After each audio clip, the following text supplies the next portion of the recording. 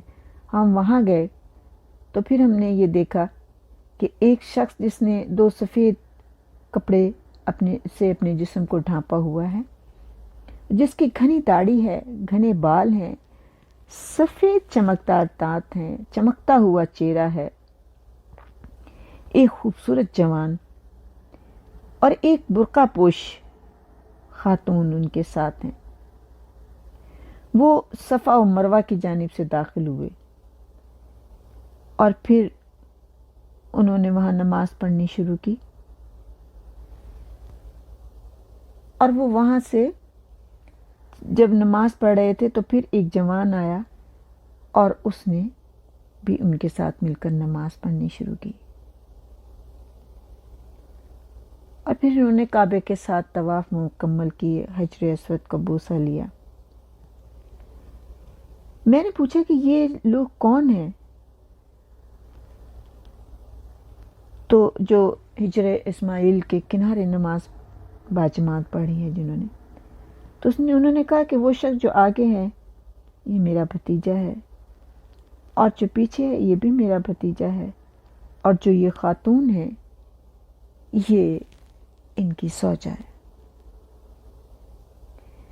جب تبلیغ کا کام شروع ہوا دعوت ذوالشیرہ کے بعد، تو جو لوگ مسلمان ہوتے تھے ان پر طرح طرح کے ظلم ہونے لگے. ان کو ستایا جاتا تھا، ان کو ڈرایا جاتا تھا، اور ان کو یہ کہا جاتا تھا کہ اگر تم نے محمد کا ساتھ دیا تو ہم تم پہ اور ظلم کریں گے. اور ان کے اوپر ظلم پہ ظلم ہوتے تھے. ان کے ساتھ اور رسول خدا پر بھی ظلم ہوتے تھے کہ جب آپ گلیوں میں جاتے تھے تو آپ کے اوپر کوئی پتھر پھینکتا تھا، کوئی مجنوں کہتا تھا، زخمی کر دیا جاتا تھا آپ کو. اور جب آپ گھر میں آتے تھے تو جناب خدیجۃ الکبریٰ آپ کے چہرے سے مٹی صاف کرتی تھیں، آپ کے زخموں کو صاف کرتی تھیں اور روتی جاتی تھیں،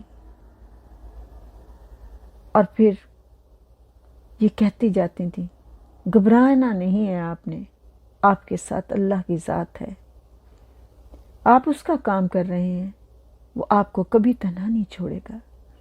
آپ کی اس طرح تسلی دینے سے جناب رسول خدا کو بہت سکون ملتا تھا. حقیقتاً یہی ہے، اصل بیوی ہوتی ہی وہ ہے. ایک تو وہ بیوی ہوتی ہیں، یعنی آپ دیکھیں بیویوں کی بھی قسمیں ہوتی ہیں.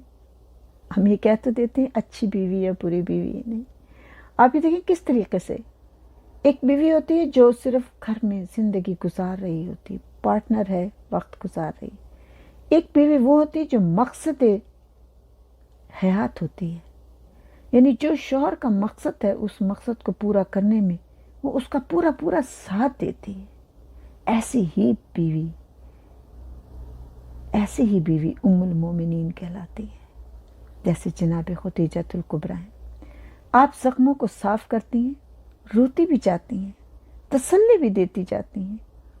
تو جناب رسول خدا صلی اللہ علیہ وآلہ وسلم فرماتے ہیں سیدہ تم ملکہ تھیں، تمہارے 400 نوکر تھے، تمہارے 80,000 اونٹ تھے، تمہاری بے تحاشا دولت تھی، تمہارا بہترین محل تھا، تم نے سب کچھ مجھ پہ قربان کر دیا. میں تمہیں وہ خوشی نہیں دے پا رہا ہوں.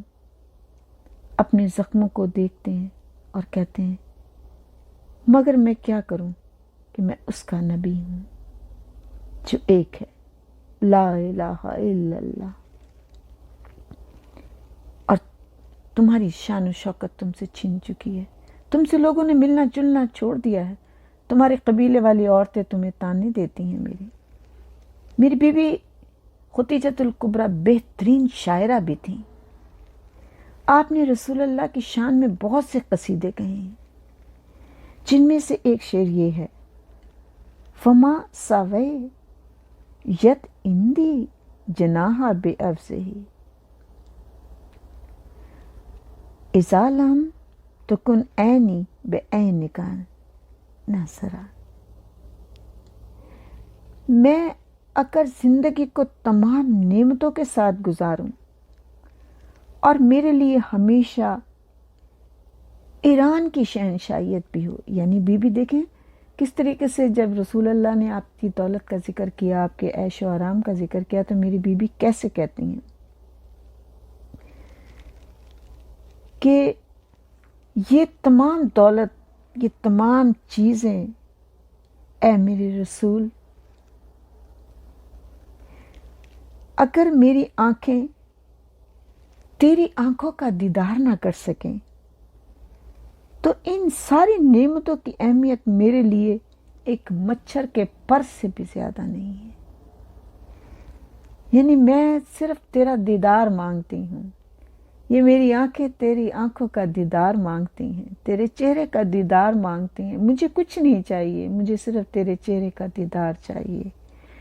اگر مجھے کوئی ایران کی بادشاہت، شہنشاہیت بھی مجھے مل جائے تو وہ بھی میرے لیے ایک مچھر کے پر کے برابر ہے۔ فما سویت عندی جناح بعوضۃ اذا لم تکن عینی بعینک ناصرا، یہ میرے محبت اتنی ہے میری بیوی کو کہ آپ قربان ہوتی جاتی ہیں، اور پھر جب رسول اللہ صلی اللہ علیہ وآلہ وسلم کو پریشان دیکھتی ہیں تو اس کا ازالہ کرنے کی کوشش کرتی ہیں، اور جب ایک دن جناب رسول اللہ صلی اللہ علیہ وآلہ وسلم تشریف لائے اور آپ کے چہرے کی پریشانی دیکھی تو آپ نے کہا یا رسول اللہ پریشانی کی وجہ کیا ہے؟ آپ نے کہا کہ عمار یاسر کے والدین کے ساتھ میں نے بڑا برا سلوک دیکھا ہے، ان پہ بہت ظلم ہو رہے ہیں، اور جنہوں نے اسلام قبول کر لیا ہے انہیں نوکریوں سے بھی نکال رہے ہیں، ان کے پاس کھانے پینے کو بھی کچھ نہیں ہے۔ میری بیوی خدیجہ الکبریٰ نے مسکرا کر دیکھا اور کہا یا رسول اللہ کیوں پریشان ہیں؟ آپ مکہ میں کل اعلان کر دیں کہ جو میرے مقروض ہیں، جو میرے مقروض ہیں، کتنے میری بیوی کے مقروض تھے آپ یہ دیکھیں، وہ سب کل خانہ کعبہ میں آ جائیں اور کلمہ پڑھتے جائیں، میں ان کے قرض سے معاف کر دوں گی، اور جو غریب ہے یا کوئی بھی ایسا شخص جو بھی میرے نبی کا کلمہ پڑھے گا میں اس کی جھولی بھرتی چلی جاؤں گی۔ یہ عام اعلان ہو گیا۔ ظاہر ہے جو مقروض تھے ان کے لیے تو یہ بہت بڑی بات تھی، کیونکہ قرضہ خدیجہ کا ادا ہونا ہی مشکل ہو گیا تھا ان کے لیے۔ کلمہ پڑھنے کی بات تھی، منافق بھی تو کلمہ پڑھ لیتا ہے نا اپنے مطلب نکالنے کے لیے۔ کچھ لوگوں نے ایسے بھی سوچ کے آ گئے قرضہ تو معاف ہو جائے گا، کیونکہ اس وقت تک بھی بیوی کا تو کاروبار چل رہا تھا۔ تو جناب خدیجہ کے اس اعلان سے صحیح بخاری میں بھی ہے، اور جناب حضرت ابو بکر رضی اللہ کہتے ہیں کہ تمام سونے چاندی کے سکوں سے، ڈلوں سے اتنا اونچا ڈھیر ہو گیا تھا کہ اگر ایک اونٹ کو کھڑا کر دیا جائے تو دوسری طرف کچھ نظر نہیں آتا تھا، ہم اس ڈھیر کے دوسری طرف نہیں دیکھ پا رہے تھے۔ اور پھر جناب خدیجہ نے جو مقروض تھے سب سے پہلے ان سے کہا کہ میں آپ کو قرضہ معاف کرتی ہوں۔ اچھا، قرضہ معاف کرنے کے ساتھ آپ نے اعلان یہی کیا تھا کہ جو میرے نبی کا کلمہ پڑھے گا۔ کچھ لوگوں نے یہ تو کاپی رجسٹر پر لکھوا لیا کہ ہمارا قرضہ معاف ہو گیا اور جانے لگے، تو جناب رسول خدا نے کہا کہ وہ جا رہے ہیں اور انہوں نے کلمہ نہیں پڑھا۔ جناب ختیجۃ الکبریٰ نے کہا ان کا قرضہ بھی معاف نہیں ہوگا، جو کلمہ پڑھے گا اس کا قرضہ معاف ہوگا۔ تو کلمہ پڑھتے گئے، قرضہ معاف کراتے گئے، غریب آتے گئے، جھولیاں بھر کے جاتے رہے، اور جب شام ہوئی خالی چادر رہ گئی، جناب رسول خدا صلی اللہ علیہ وآلہ وسلم نزدیک آئے جناب ختیجۃ الکبریٰ کے،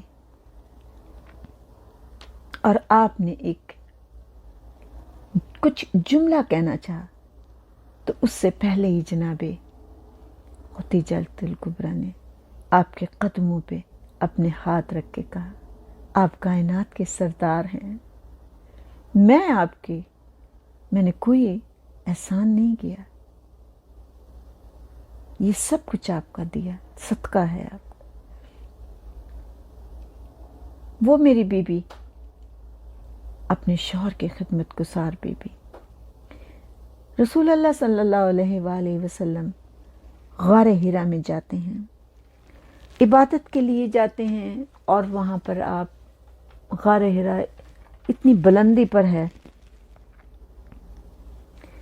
وہاں پر آپ نے جانا، اور کئی دن آپ وہاں خداوند کریم کی عبادت میں مصروف رہتے تھے۔ جناب ختیجۃ الکبریٰ کھانا پکاتی تھیں اور پھر اوپر کھانا لے کر جاتی تھیں۔ ان پتھروں پر چلتی ہوئی جب میری بیوی جاتی تھیں تو آپ کے پیر زخمی ہو جاتے تھے، لیکن آپ جاتی تھیں اور چلتی جاتی تھیں اور پیر زخمی ہوتے جاتے تھے، لیکن آپ کھانا پہنچاتی تھیں۔ ایک دن جب آپ کھانا لے کر جا رہی تھیں، پیر زخمی، کھانا لے کر آ رہی ہیں، ان کے پیر بہت زخمی ہیں، پیروں سے خون بہہ رہا ہے۔ اللہ تعالیٰ ان کی اس محبت کو جو آپ سے ہے خوش ہو کر ان کو سلام بھیجتا ہے، اور ان کے لیے جنت میں موتیوں کا محل ان کو دیتا ہے۔ جب جناب رسول خدا فرماتے ہیں کہ جب ختیجۃ الکبریٰ آئیں، آپ کے پیروں کے زخموں کو دیکھا ہے، تو آپ نے کہا ختیجہ ابھی جبرائیل میرے پاس آئے تھے اور اللہ تعالیٰ نے آپ کو سلام بھیجا ہے، اور جبرائیل بھی آپ کو سلام کہہ رہے تھے۔ جناب ختیجۃ الکبریٰ نے مسکرا کے کہا ان اللہ هو السلام، بے شک اللہ کی ذات پر سلام ہے، یعنی اللہ آپ کو سلام کہہ رہا ہے، اور جناب ختیجۃ الکبریٰ اللہ کو کہہ رہی ہیں بے شک اللہ کی ذات پر سلام ہے، ومنہ السلام، اور اسی کی طرف تو سلام ہے، اور اسی سے سلام ہے، وہ علیہ السلام، اور اسی کی طرف سلام ہے، وعلی جبرائیل السلام، اور جبرائیل پر بھی سلام ہے، کیونکہ جبرائیل نے بھی آپ کو سلام کیا تھا۔ وہ میری بیوی اپنے شوہر کی ناصر رسول جسے میں کہوں، مددگار رسول میں کہوں، محسنہ اسلام جسے میں کہوں، میری بیوی کے لقب کتنے ہیں کہ ان کو بیان کرنا مشکل ہے، کہ جو جدائے حسن و حسین ہیں، والدہ گرامی جناب فاطمہ الزہرا ہیں، جو زوجائے شافی میشر ہیں، جن کی تعریف شافی میشر کرتے ہیں۔ اب مسلمانوں پر کافروں نے آخری حرب آزمایا اور کہا کہ کوئی ان سے لین دین نہیں کرے گا، کوئی ان سے تعلق نہیں رکھے گا، اور انہیں یہاں سے مکہ سے نکل جانا ہوگا۔ جناب ابو طالب سب گھر والوں کو لے کر